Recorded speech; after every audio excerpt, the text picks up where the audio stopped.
Pocket FM पर आप सुन रहे हैं fake love, author words queen मेरे यानी सोना के साथ।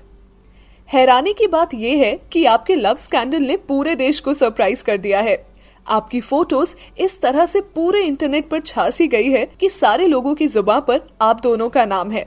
कुछ दिन पहले आपके प्रपोजल वीडियो ने तो इंडस्ट्री और सब जगह धूम ही मचा दी है। एक स्टेटमेंट भी रिलीज हुआ था जिसमें आपने बताया कि आप लोग बहुत टाइम से रिलेशनशिप में हैं और इस साल शादी करने का सोच रहे हैं। क्या आप लोग बता सकते हैं कि आपकी इन सब की शुरुआत कहां से हुई थी? मेरा मतलब आपकी लव स्टोरी की। इंटरव्यूअर दोनों की तरफ देखते हुए पूछता है। अनंत और रिया दोनों ही साथ में एक ही सोफे पर बैठे हैं। उनकी उंगलियां एक दूसरे में ऐसे इंटरवाइन थी जैसे कि वो एक दूसरे से बिल्कुल दूर रह ही नहीं सकते हैं। जब भी स्टार्स कपल मैगजीन का फोटोग्राफर उनके सामने कैमरा लेकर आता है, वो कभी कैमरे को देखकर स्माइल करते तो कभी एक दूसरे को देखकर। हिना के इंस्ट्रक्शंस थे कि जब भी कैमरामैन उनके सामने आए वो उसको देखकर एक स्वीट कपल की तरह बिहेव करे।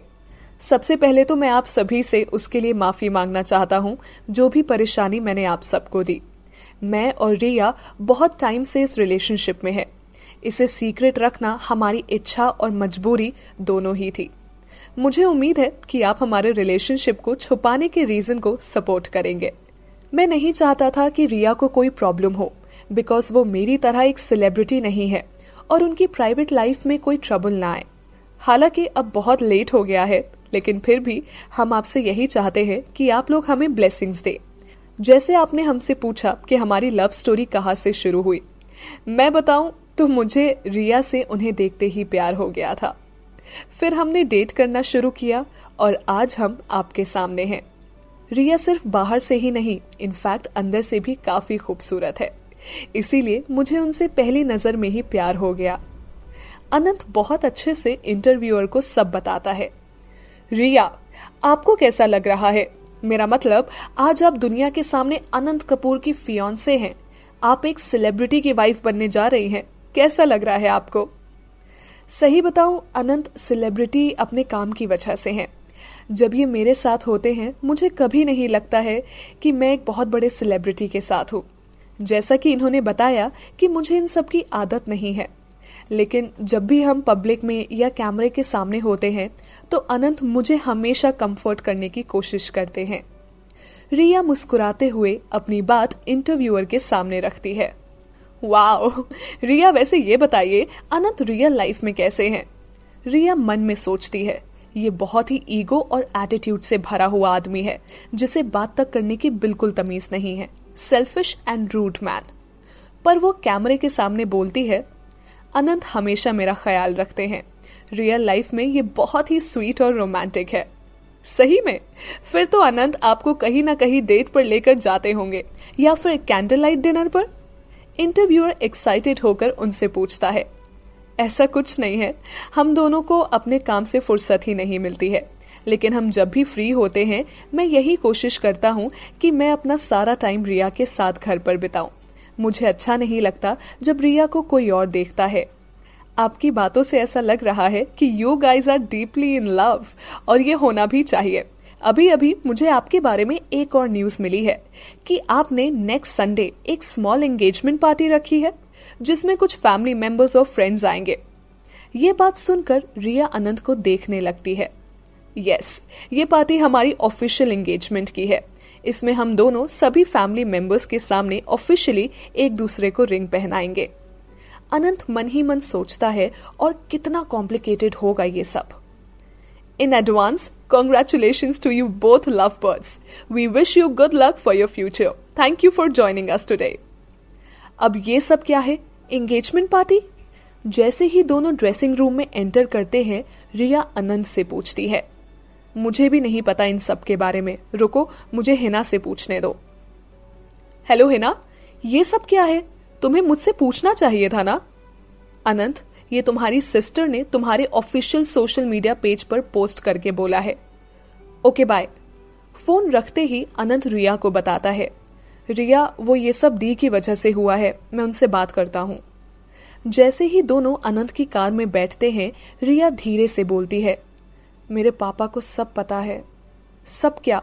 तुमने ये बता दिया कि ये सब फेक है? नहीं नहीं, उनको ये बताया कि हम दोनों रिलेशनशिप में हैं। रिया आराम से उसे बताती है। हाँ तो वो तो सबको पता है, अनंत हंसते हुए उससे बोलता है। वो भी चाहते हैं कि एक ऑफिशियल एंगेजमेंट पार्टी हो और वो तुम्हारी फैमिली से मिले। रिया सीरियसली? यार तुमने पहले ही मेरी लाइफ को इतना कॉम्प्लिकेटेड बना दिया है और अब ये। मैंने कब? जस्ट शट अप, मुझे तुमसे कोई बात नहीं करनी है। ये मत समझो कि तुम सच में मेरी फियांसे हो। ये सब सुनकर रिया को गुस्सा आ जाता है और वो अनंत को उसे वही किसी बस स्टॉप पर ड्रॉप करने के लिए बोलती है। अनंत उसे बस स्टॉप पर ड्रॉप करते हुए बोलता है, just get lost. Bus stop पर खड़े लोग रिया को घेरने लगते हैं और जैसे ही कुछ लड़कियों का ग्रुप रिया की ओर बढ़ता है, वो समझ जाती है कि जरूर कोई प्रॉब्लम होने वाली है। तभी उसके सामने एक मर्सिडीज बेंज कार आकर रुक जाती है। जैसे ही ब्लैक सीट का विंडो नीचे होता है, उसकी आंखें किसी को देखकर बड़ी हो जाती है। आप कहीं जा रही हैं डॉक्टर रिया? आप यहाँ क्या कर रहे हैं? Road trip I guess. Why don't you come with me? जैसे ही वो कार का डोर खोलता है, रिया बिना कुछ सोचे समझे बैठ जाती है। थैंक यू मिस्टर करण। रिया ने सपने में भी नहीं सोचा था कि उसके फेवरेट एक्टर से इस तरह से उसकी मुलाकात होगी। आप मुझे करण ही बुलाएं। वैसे भी आई थिंक रिया हम दोनों सेम एज के हैं। आप कहाँ जा रही हैं? ये सुनकर रिया का चेहरा लाल हो जाता है। फर्न हॉस्पिटल, मुझे वहां से अपनी कार लेनी है। ओके। तभी करण कुछ कहने लगता है। रिया आपसे एक बात पूछूं? हाँ हाँ, क्यों नहीं करण। क्या अनंत आपके बॉयफ्रेंड या फियांसे है? मैंने न्यूज में देखा कि आप लोग एक सीक्रेट रिलेशनशिप में थे। जब ये लव स्कैंडल हुआ उससे पहले आप उनकी गर्लफ्रेंड थी। क्या ये सही है? हाँ ये सही है। ये बोलते हुए रिया दूसरी तरफ देखती है। करण मन में सोचता है कि ये कैसे हो सकता है। ये कुछ अजीब बात है। मुझे पता है कि अनंत ऐसा कभी कुछ नहीं कर सकता है। You are seriously in a relationship with him, तभी उसने तुम्हें प्रपोज किया है। आपकी बातों से ऐसा लग रहा है आप अनंत के क्लोज हैं। रिया उसे अपनी बात से डाइवर्ट करते हुए पूछती है। यस वी आर फ्रेंड्स, लेकिन हम दोनों अब एक दूसरे से बात नहीं करते। अब हम दोनों एक दूसरे के लिए बस को एक्टर्स हैं।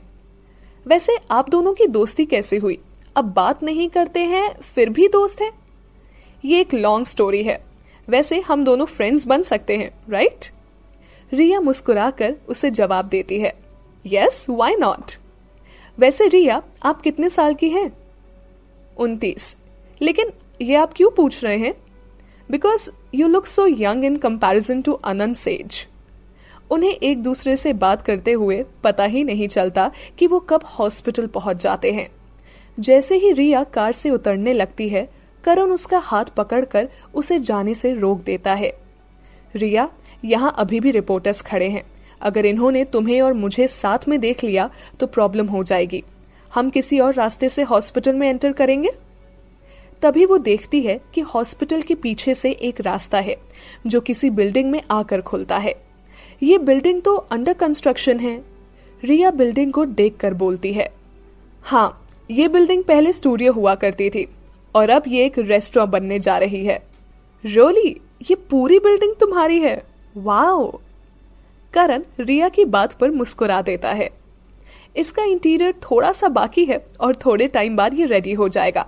इसे बनाने में खूब सारा पैसा लगा है, लेकिन मेरा ये सपना था कि एक दिन मैं अपने भाई के लिए एक रेस्टोरेंट खोलूं। मेरा भाई जो कि एक बड़े से रेस्टोरेंट में शेफ है, उसके लिए मैंने ये बिल्डिंग खरीदी थी। क्या उन्हें पता है कि तुमने उनके लिए ये सब? नहीं, उन्हें कुछ नहीं मालूम है। उनके लिए ये एक सरप्राइज है। तभी करण टाइम चेक करते हुए बोलता है। रिया, मुझे जाना होगा। पहले मैं तुम्हें वहां छोड़ देता हूँ जहां तुम्हारी गाड़ी पार्क्ड है। रिया ये सब देखकर मन में सोचती है, करण तुम कितने स्वीट और केयरिंग हो। ये रही मेरी car. Thank you so much for dropping me here. No problem, now we have become good friends ना? Yes right.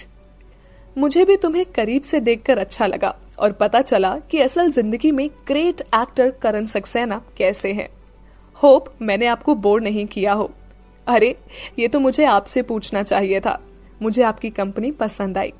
रिया अपने मन में बोलती है, बस थोड़ी देर और अगर करण मुझसे ऐसे बात करते रहे ना तो मेरा दिल खुशी के मारे फट जाना है। All right, Riya, time to go. Please drive safely back to home and take care. See you soon. Thank you for your help and you also take care. Goodbye. करण पीछे के दरवाजे से निकलकर चला जाता है। रिया भी अपनी कार लेकर वहां से चली जाती है। इन सब के बीच में करण से मिलना और दोस्ती होना रिया के लिए अभी भी सपना जैसा था। उस समय दूसरी ओर all passengers of Indian airways flight GSW10 23341 bound to Mumbai International Airport, India are requested to board the plane from gate number 3. एक यंग लेडी अपना पासपोर्ट और टिकट लेकर गेट नंबर 3 की तरफ जाती है। जैसे ही वो अनाउंसमेंट सुनती है वो अपना फोन निकालकर एक नंबर डायल करती है। I am coming back to India. यहाँ बस इतना ही। आगे की कहानी जानने के लिए सब्सक्राइब करें पॉकेट FM चैनल को और बेल आइकन क्लिक करके अगले एपिसोड का नोटिफिकेशन पाएं। लेकिन आप सारे एपिसोड अभी सुनना चाहते हैं तो डाउनलोड करें हमारा pocket FM app. Link description में है, जहां आप पाएंगे इस शो के सारे एपिसोड्स और साथ ही इसके जैसे और भी बेहतरीन शोज। तो देर किस बात की, अभी डाउनलोड करें पॉकेट FM ऐप।